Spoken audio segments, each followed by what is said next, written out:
नमस्कार बच्चों, नमस्कार स्टूडेंट, पेरेंट, टीचर सब लोगों को मेरा जीनियस साइंस की तरफ से आपको नमस्कार। अगर आप इस चैनल पे नए हैं तो जल्दी से चैनल को सब्सक्राइब करो, बेल आइकॉन दबाओ, क्योंकि हम ऐसे ही अक्सर वीडियोस, एकेडमिक वीडियोस, सिलेबस के वीडियोस में अपलोड करता हूं। अभी जो हम पढ़ने जा रहे हैं, जो पढ़ रहे हैं, वो है मैकेनिकल प्रॉपर्टीज़ ऑफ सॉलिड का ओरिजिन ऑफ फ्रिक्शन, यानी कि फ्रिक्शन का ओरिजिन किस तरह से होता है, इसके बारे में अभी हम यहाँ पढ़ने वाले हैं। अगर इसमें कुछ आपको डाउट आता है तो आप कमेंट करके भी मुझे पूछ सकते हैं, मैं आपके लिए सेपरेटली वीडियो बना के भी मैं अपलोड कर सकता हूँ। ओके, तो चलो ओरिजिन ऑफ फ्रिक्शन। इसके पहले हमने फ्रिक्शन के बारे में हमने बहुत सारा बीट हमने लर्न किया है। ये था फ्रिक्शन इन सॉलिड, यानी कि सॉलिड में किस तरह से फ्रिक्शन जनरेट होता है, किस तरह से फ्रिक्शन निर्माण होता है, इसके बारे में हमने देखा है। लेकिन अभी जो हम देख रहे हैं, ये फ्रिक्शन का ओरिजिन किस तरह से होता है और किस तरह से ओरिजिन होके बॉडी में फ्रिक्शन किस तरह से जनरेट होता है, इसके बारे में हम पढ़ने वाले हैं। तो चलो हम देखते हैं origin of friction.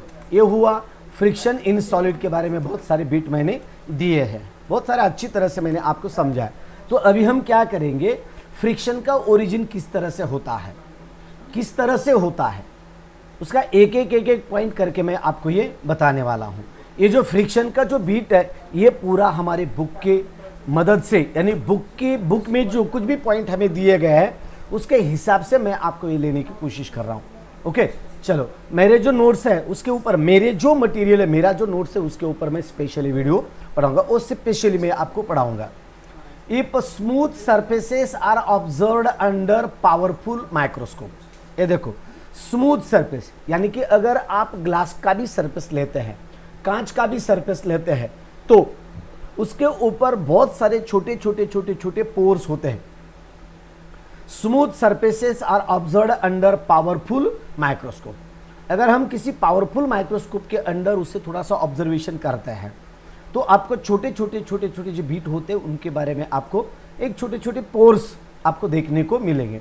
Many irregularities, छोटे होल और मेनी इरेगुलरिटीज बोले तो, रेगुलर बोले तो सरफेस एक कांस्टेंट रहता है, इरेगुलरिटी बोले तो ऊपर नीचे इस तरह से आपको सरफेस देखने को मिलता है। Many irregularities and projections are observe. वहां आपको कुछ इरेगुलरिटीज ऊपर नीचे ऐसे कुछ तो सिचुएशंस आपको देखने को मिलेंगे।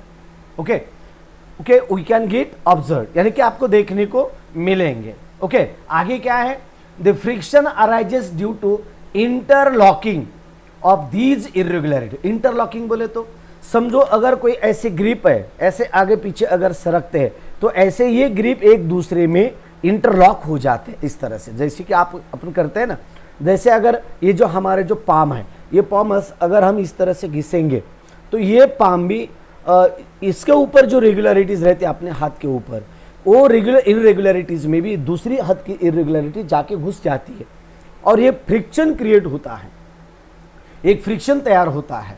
Okay, irregularities between the two surfaces in contact. जो दो सरफेसेस जैसे एक दूसरे के कॉन्टैक्ट में आता है तो उनके बीच कुछ इरेगुलरिटीज रहते हैं और वो इरेगुलरिटीज एक दूसरे में घुस के एक फ्रिक्शन क्रिएट करते हैं। Okay, the surface can be made extremely smooth. Surface can be made extremely smooth by polishing. अगर उसे हम परफेक्टली पॉलिश करते हैं, यानी कि आपको मैंने एग्जांपल बता दिया है, जैसे कि मार्बोनाइट वगैरह हम देखते हैं, ग्रेनाइट, मार्बोनाइट, उसे पॉलिशिंग किया जाता है और पॉलिश करने के बाद अगर हम ऊपर से चलते हैं तो हम पॉलिश्ड सरफेस के ऊपर से अच्छी तरह से चल नहीं सकते, क्योंकि हमारे पैर के लिए जो कुछ भी स्मूथनेस, यानी कि जो रफनेस चाहिए, जो ग्रिप चाहिए, वो ग्रिप एक स्मूथनेस सरफेस के ऊपर हमें नहीं मिलता। ओके, और इसके बाद the smooth by polishing to avoid the irregularities, but it is noticed that in this case also the friction does not decrease because may increase। यानी कि अगर irregularities, देखो और एक बार बता दो, surfaces can be made extremely smooth by polishing to avoid the irregularities। अगर polishing करते हैं हम तो पॉलिश करने के बाद जो इरेगुलरिटीज रहती है वो इरेगुलरिटीज में पॉलिश जाके बैठता है और एक स्मूथनेस क्रिएट होता है। फिर भी क्या है देखो, but it is noticed that in this case also friction does not decrease but may increases. Some cases में, ऑल केसेस में नहीं होता कि अगर कोई किसी बॉडी को हमने पॉलिश किया है तो पॉलिश करने के बाद उसका जो स्मूथनेस होता है वो स्मूथनेस डिक्रीज होने यानी कि स्मूथनेस इंक्रीज होने हो जाता है, इंक्रीज होने के बजाय, यानी कि मुझे ये बताना है फ्रिक्शन डिक्रीज होने के बजाय सम केसेस में फ्रिक्शन इंक्रीज भी हो जाता है। इस तरह से भी केसेस बहुत टाइम आपको इस तरह से केसेस देखने को मिलते हैं। Okay, hence interlocking of irregularities is not real cause of friction. Interlocking होता है ना, इस तरह से इंटरलॉकिंग वगैरह एक दूसरे में घुस जाना, ये भी एक फ्रिक्शन क्रिएट करने के लिए एक रीजन नहीं होता, कॉज नहीं होता कह रहा है। यानी कि बुक में जो पॉइंट है वही पॉइंट मैं आपको बता रहा हूं, जो स्पेशल मेरे जो पॉइंट है उसके ऊपर मैं स्पेशली बता देता हूं। Hence the interlocking of irregularities is not real cause of friction, ये रियल कॉज नहीं है। ओके, और क्या देखो, अकॉर्डिंग टू मॉडर्न थ्योरी, ये जो मॉडर्न थ्योरी है, cause of friction is not force of attraction between the molecules of two surface in actual contact in addition to the force due to the interlocking between the two surfaces। ये देखो और एक बार बता देता हूं, according to modern theory, हमारी जो modern theory है, cause of friction is the force of attraction between two molecules। और एक बार देखो, according to the modern theory, जो हमारी मॉडर्न थ्योरी है उसके हिसाब से cause of friction is the force of attraction. Cause of friction, जो फ्रिक्शन का जो कॉज रहता है, cause of friction between molecules of two surfaces, दो सरफेसेस के बीच, in actual contact in addition to this force due to the interlocking between the two surfaces. दो surfaces के बीच में एक इंटरलॉकिंग होता है और इंटरलॉकिंग होने की वजह से वहां कोई फोर्स ऑफ फ्रिक्शन बढ़ता है। यानी कि हर एक चीज हम जब देखते हैं तो ओवरऑल जब हम देखते हैं तो ये जो फ्रिक्शन है किसी भी बॉडी की वेलोसिटी डिक्रीज करने के लिए वो रिस्पॉन्सिबल होता है। किसी बॉडी, रेलवे हो, ट्रक हो, एरोप्लेन हो, सब यानी फ्रिक्शन वहां एक बहुत ही बड़ा अहम भूमिका वहां निभाता है। ओके, आगे का point, when one body is in contact with another body, when one body is in contact with another body, समझो एक बॉडी है दूसरे बॉडी के कांटेक्ट में आई है तो क्या होता है, the real microscopic area in contact is very small। देखो, when one body is in contact with another body, समझो दो बॉडीज एक दूसरे के कांटेक्ट में आ रही है, समझो हमने टेबल है, टेबल पे एक ब्लॉक वगैरह रख दिया, क्यूब रख दिया, छोटा सा एक ब्लॉक रख दिया टेबल के सरफेस के ऊपर और उसे हम थोड़ा सा धकेल रहे हैं तो वो क्या करता है, वो ब्लॉक टेबल के सरफेस के साथ वो फ्रिक्शन क्रिएट करता है, फ्रिक्शन देता है। अगर अब उन दोनों के बीच अगर फ्रिक्शन नहीं होता, अगर उसे हम उंगली से भी धकेलते हैं तो आगे वो इजीली आगे सरक जाएगा। अगर फ्रिक्शन नहीं है तो फ्रिक्शन ही होता है, दोनों के बीच एक टाइप का फ्रिक्शन होता है और वो फ्रिक्शन उसी बॉडी के वेलोसिटी को वो रेजिस्ट करता है, वेलोसिटी वो डिक्रीज करता है।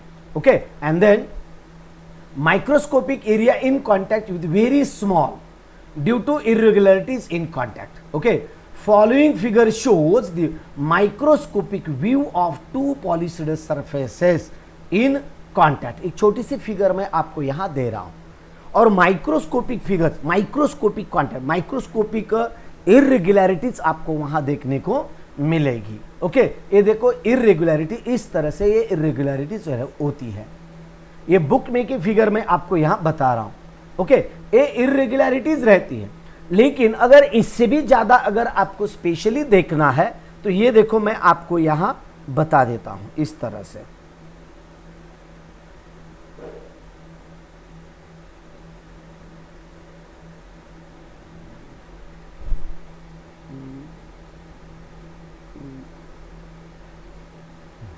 ये देखो, ये जो फिगर मैं आपको यहां बता रहा हूं, ये जो फिगर है, ये जो इरेगुलरिटीज है, ये दो सरफेस के बीच इरेगुलरिटीज है। दो सरफेस अगर हम बहुत बारीकी से अगर उसे देखेंगे, बहुत छोटे छोटे गैप्स रहते हैं और एक दूसरे, ये टेबल जो है ना, ये टेबल का सरफेस और ये ब्लॉक का सरफेस, इन दोनों के बीच एक इरेगुलरिटीज एक दूसरे में इंटरलॉक हो जाते हैं, एक दूसरे में मैच होते हैं, एक दूसरे में घुसते हैं, और घुसने की वजह से आपको वहां एक फ्रिक्शन क्रिएट हुआ ऐसा आपको देखने को मिलता है।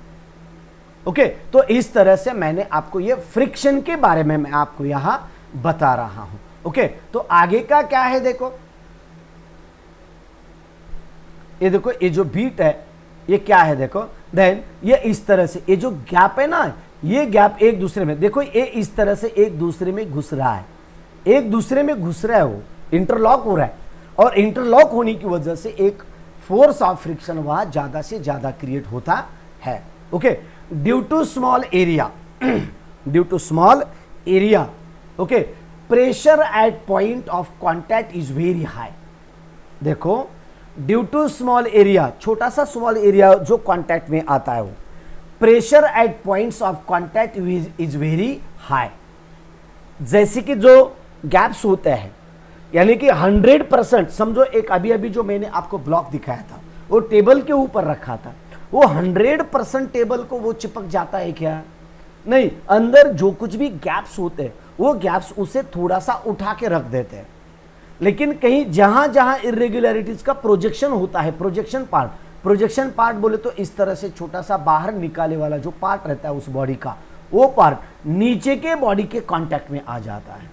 यानी कि ये जो है, ये गैप होता है, ये गैप होता है, ये गैप होता है, ये गैप होता है, और ये जो सरफेसेस होते हैं, ये खाली सरफेसेस, ये नीचे के बॉडी के कांटेक्ट में आते हैं, और वहां देखो pressure at the point of contact is very high.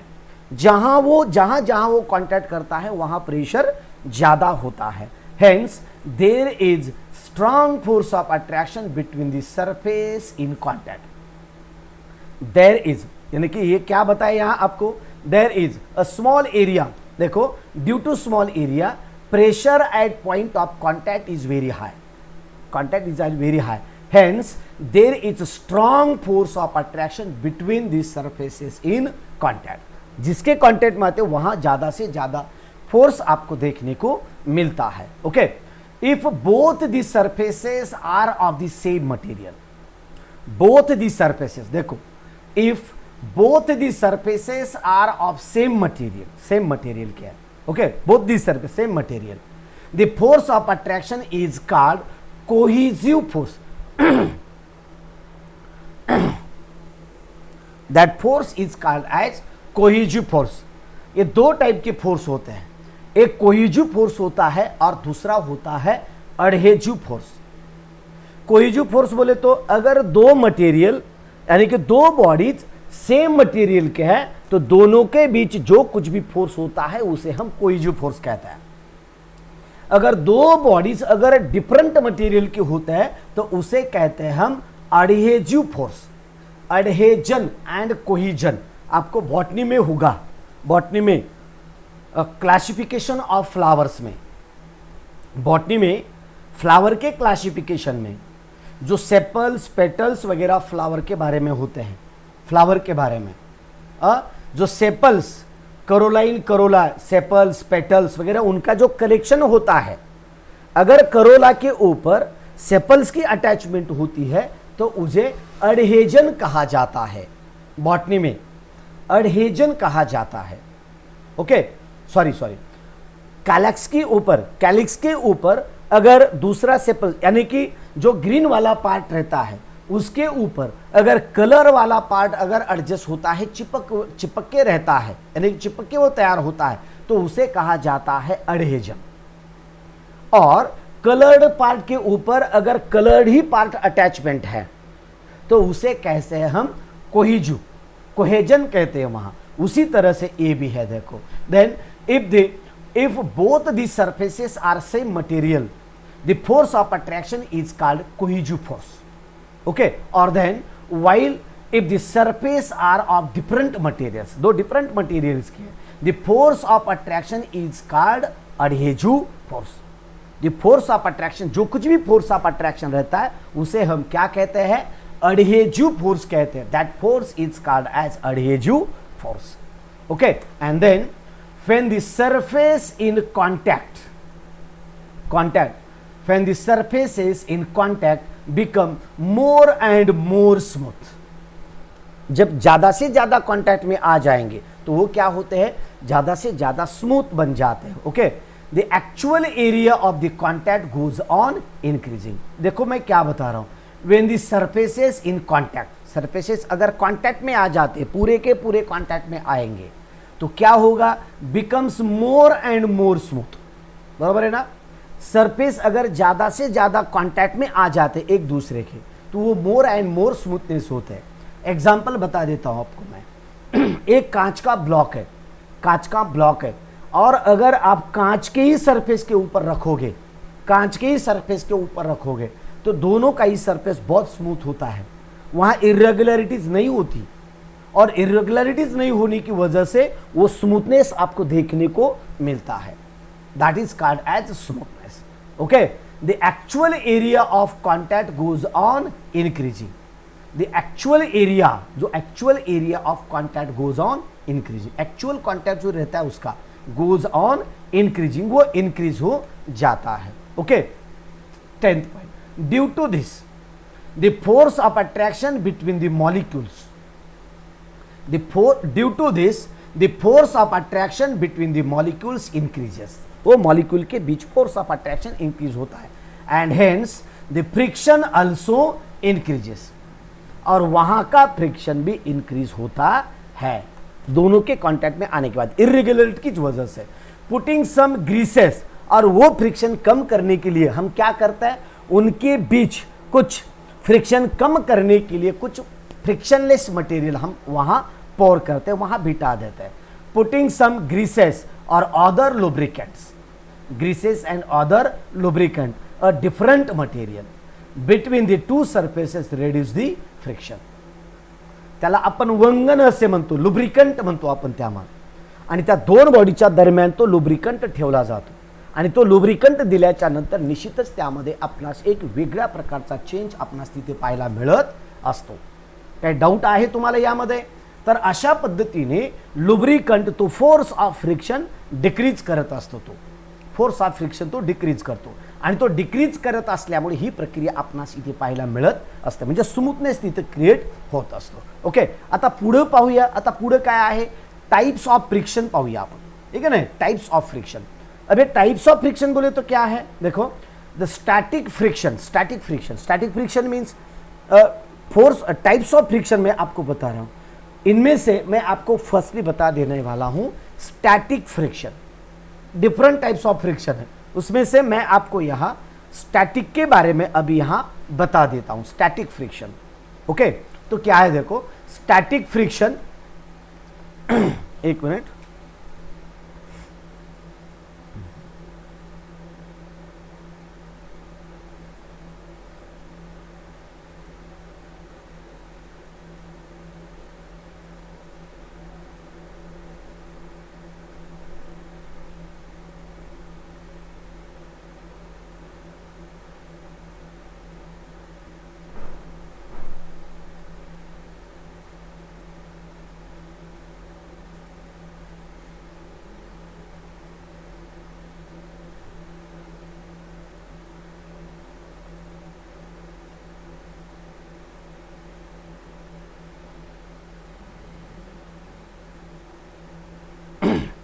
Static frictions. Okay, एक मिनट,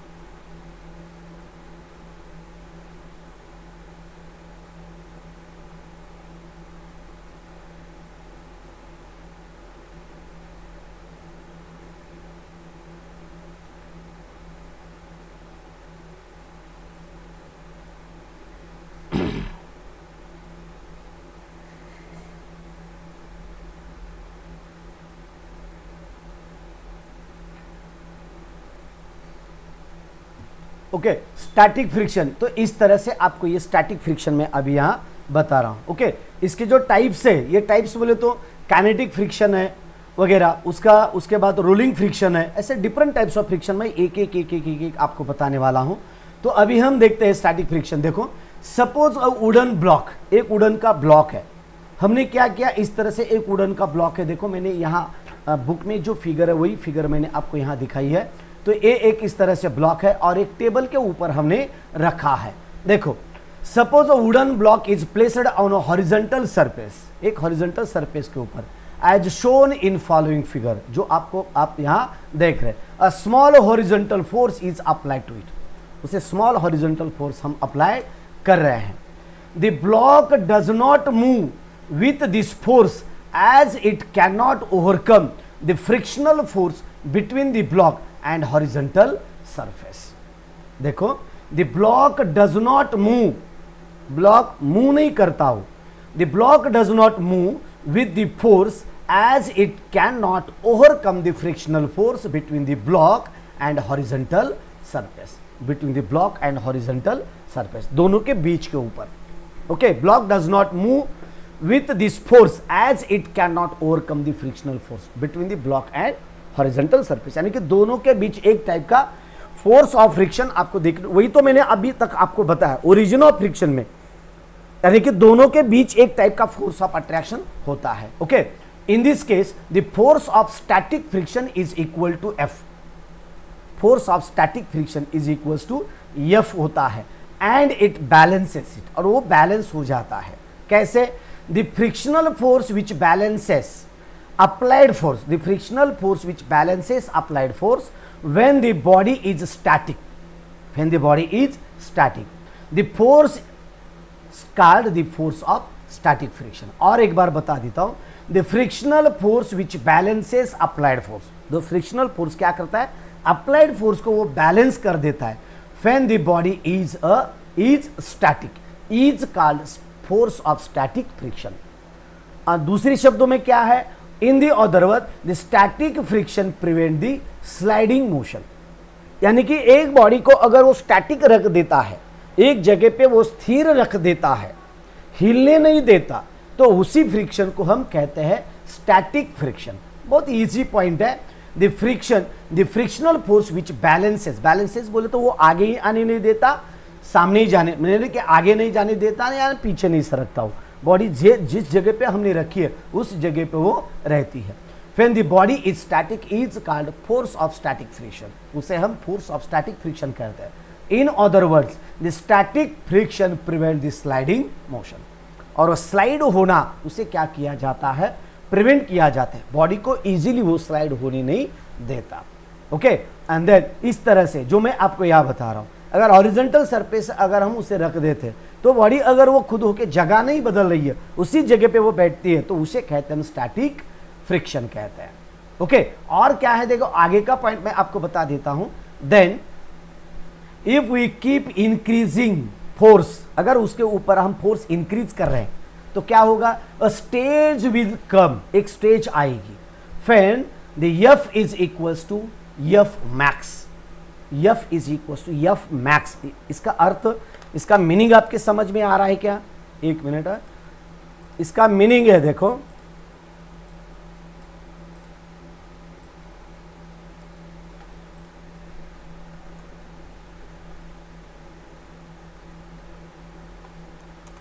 देखो, if we keep increasing force, इसके ऊपर हम फोर्स इंक्रीज कर रहे हैं तो क्या होगा, अ स्टेज विल कम, एक स्टेज ए, काय स्टेज येईल ते, एक स्टेज आएगी, वो क्या आएगी, fan force, fan for F force, for F is equals to F max, यानी कि दोनों इक्वल हो जाएंगे।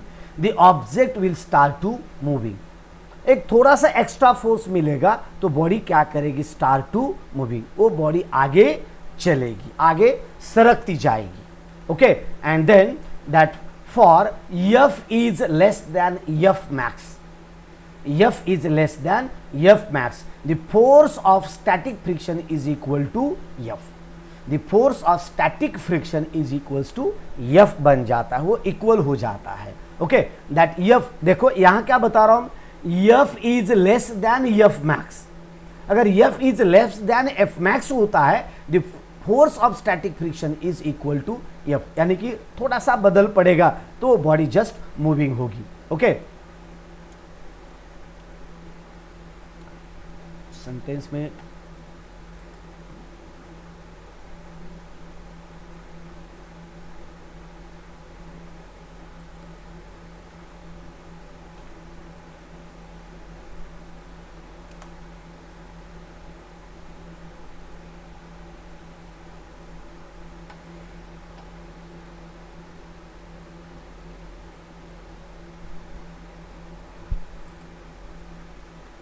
ओके चलो, then for F is less than F max the force of static friction is equal to F. Okay, उसी तरह से कंडीशन मैंने आपको बता दी है। For F is less than F max the kinetic friction comes into play. और आगे का the static friction opposes impending motion, उसकी जो मोशन होती है स्टैटिक फ्रिक्शन क्या करता है, वो अपोजिशन करता है स्टैटिक फ्रिक्शन, यानी कि बॉडी को अपने जगह से वो हिलने नहीं देता। Okay, the motion that would take place in absence of frictional force under the applied force, यानी कि क्या है देखो, the motion that would take place in absence of frictional force, in absence of frictional force under the applied force, applied force के under पे। Then the force of, देखो the force of static friction is self adjusting. Static friction क्या होता है, self adjusting. When the applied force F is very small the block remain at rest, यानी कि इसके ऊपर डिफरेंट टाइप के cases वगैरह इसके ऊपर अप्लाई हो सकते हैं। केसेस म्हणजे पोलीस स्टेशन मध्ये केसेस होत नसतात, डिफरेंट केसेस बोले तो डिफरेंट पॉसिबिलिटीज है इनकी। अगर हम उसे खींचते तो जगह बदल के वो आगे जाएगी। ओके, अगर खींचने वाला फोर्स और उसका नीचे खींचने वाला फोर्स अगर दोनों इक्वल होते तो बॉडी एक जगह पे रहेगी। इस तरह से इंक्रीज एंड डिक्रीज का पॉसिबिलिटीज आपको यहां दिए गए हैं। The force of static friction, okay, static friction is self adjusting होता है। When the applied force F is very small the block remains at rest. Block क्या होता है, रेस्ट पे रहता है, खड़ा रहता है, वो जगह नहीं बदलता। Here the force of friction is also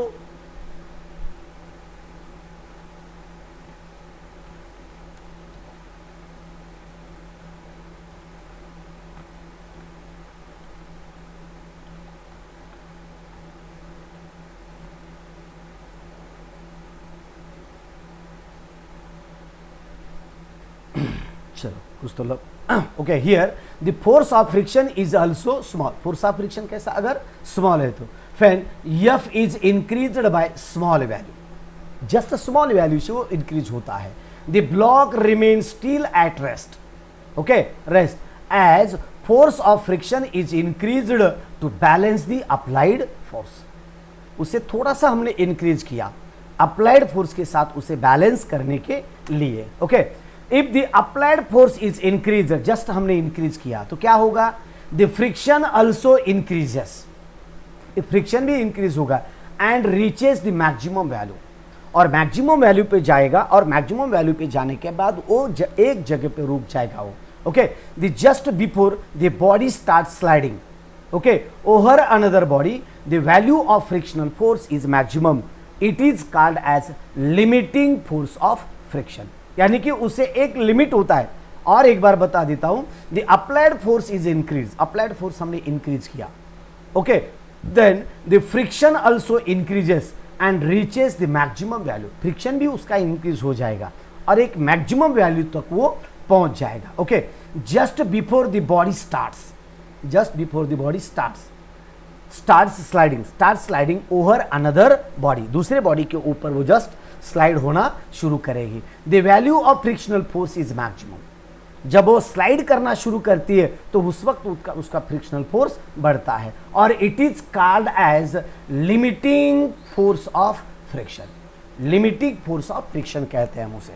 okay, तो इस तरह से मैंने आपको ये पॉइंट बता दिया। If the direction applied force is reversed, अगर जो कुछ भी फोर्स हम अप्लाई कर रहे हैं अगर उसकी डायरेक्शन हमने रिवर्स कर दी तो क्या होता है, देखो reversed, the direction of static friction is also reversed, direction of static friction is also reverse हो जाता है, that is it adjust its direction also, और वो क्या होता है, इट एडजस्ट्स इट्स डायरेक्शन आल्सो, उसकी दिशा भी एडजस्ट हो जाती है। ओके और आगे का बीट क्या है देखो, लॉज ऑफ स्टैटिक फ्रिक्शन। ये स्टैटिक फ्रिक्शन पूरा मैं आपको यहां पढ़ा रहा हूं, पूरा जो मैं यहां समझा के बता रहा हूं, पढ़ा रहा हूं बोले तो पढ़ाने में और समझाने में, मैं आपके समझा रहा हूं, मैं पढ़ा नहीं रहा हूं, क्योंकि जो ये बुक है, बुक के जो सेंटेंसेस है, बुक के जो टेक्स्ट है, उसकी मदद से आपको मैं ये समझा रहा हूं, जबकि मेरे जो नोट्स रहते हैं उसके ऊपर से मैं आपको पढ़ाता रहता हूं। ओके देन ये देखो लॉज ऑफ स्टैटिक फ्रिक्शन, इसके कौन से लॉज है देखो, the limiting force of static friction is directly proportional to the normal reaction. Limiting force of static friction is directly proportional to the normal reaction, that is the N, between the two surfaces in contact, between the two surfaces in contact। और एक बार देखो, the limiting force of static friction is directly proportional to the normal reaction, normal reaction के साथ, that is N, okay, between the two surfaces in contact, दो surfaces जब contact में आते तब है। okay and then that FL is limiting force, देखो this is the limiting force, FL is directly proportional to the normal reaction, FL is directly proportional to the normal reaction, that is FL is equals to mu g n, इस तरह से ये आता है। okay and then फिर mu s, एक minute है, ये म्यू जी नहीं है, म्यू एस है, ये म्यू एस स्टैटिक फ्रिक्शन है, स्टैटिक फ्रिक्शन है वो म्यू एस है वो। ओके फिर the mu S is constant of proportionality, ये कांस्टेंट ऑफ, जैसे कि हमने अगर आप आगे चल के रोटेशनल डायनामिक्स चैप्टर में 12th में आप पढ़ोगे, वहां एक स्टैटिक फ्रिक्शन के बारे में आपको वहां भी इसका महत्व है, वहां भी आपको एक डेरिवेशन वगैरह सॉल्व करना पड़ता है। Mu S is constant of proportionality, it is called as coefficient of static friction, उसका कोएफिशिएंट ऑफ स्टैटिक फ्रिक्शन होता है, ये कांस्टेंट वैल्यू है। ओके और देखो आगे, that mu S is equal to F L divided by N होता है, डिवाइडेड बाय एन बोले तो नॉर्मल रिएक्शन। इसका कलर चेंज कर देता हूं,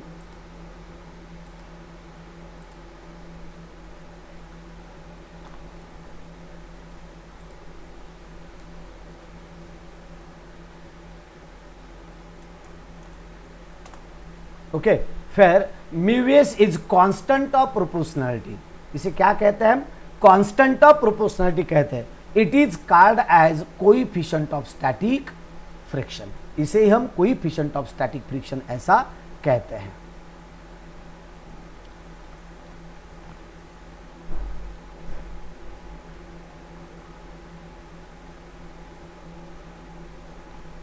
ओके और देखो the coefficient of static friction is defined as the ratio of, ये देखो इन दोनों का रेशियो है, किसका रेशियो है, for limiting force to the normal. The coefficient of static friction is defined as the ratio of limiting force of friction to the normal reaction. देखो the ratio of limiting force of friction to the normal reaction. Okay normal reaction, ये मैं आगे आपको जो book का table है वो table में आपको आगे देने वाला हूं। Gives the coefficient of static friction for some materials, कुछ मटेरियल्स के लिए ये हम बता देते हैं। तो कैसा, the limiting force of friction is independent of the apparent area between the surface in contact so long as the normal reaction remains the same. और इसके बाद लास्ट वन है, the limiting force of friction depends upon the materials in contact and the nature of their surfaces। और एक बार देखो the limiting, ये law है, ये this is the first law, this is the second law and this is the third law। Third law क्या है, limiting of force of friction depends upon, वो डिपेंड करता है किसके ऊपर, depend upon materials in contact and the nature of their surface, material और nature of surface, इसके ऊपर ये चीजें डिपेंड करती है। और सेकंड क्या है, the limiting of force of friction is independent of the apparent area between the surface in contact, okay, so long as the normal reaction remains the same। और उसके ऊपर वो नॉर्मल रिएक्शन क्या होता है, सेम रहता है। तो इस तरह से हमने ये पॉइंट के बारे में बहुत अच्छी तरह से देखा है। कुछ डाउट्स हैं तो आप मुझे कमेंट करके भी बता सकते हैं। तो ये पॉइंट मैंने आपके जो बुक है, बुक के जो कुछ भी मटेरियल है, बुक का जो कुछ भी टेक्स्ट मटेरियल, उसकी मदद से मैंने आपको ये समझाने की कोशिश की है। मेरा जो मटेरियल उसके ऊपर मैं स्पेशली वीडियो दूसरा बना देता हूँ। तो बच्चों, ये वीडियो आपको अच्छा लगा है तो इसको कमेंट करो, लाइक करो और अपने दोस्तों को इसे शेयर भी करिए, ताकि आगे आने वाले जो वीडियो है अगर आपको चाहिए तो अक्सर आप चैनल को सब्सक्राइब करो और बेल आइकॉन भी दबाइए। ओके, चलो तो आज के लिए बस इतना ही। ठहरते हैं, जल्दी मिलते हैं नेक्स्ट वीडियो में। तब तक जय हिंद, जय भारत बच्चों।